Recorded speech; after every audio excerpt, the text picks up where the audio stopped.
Hey, to change your call background on the Samsung Galaxy A55 5G, first of all you have to click on the phone dialer and then tap on the three dots in the right upper corner and select Settings.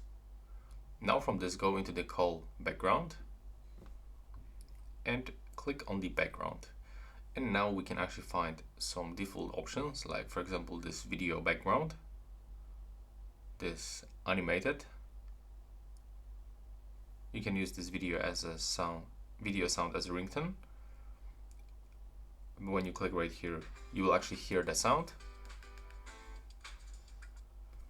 And from this, when you click, you got actually only 3, but you can actually go into the gallery and set, for example, your favorite photo. So maybe we can pick this one, and as you can see now, we can actually set this into the call background. So click here,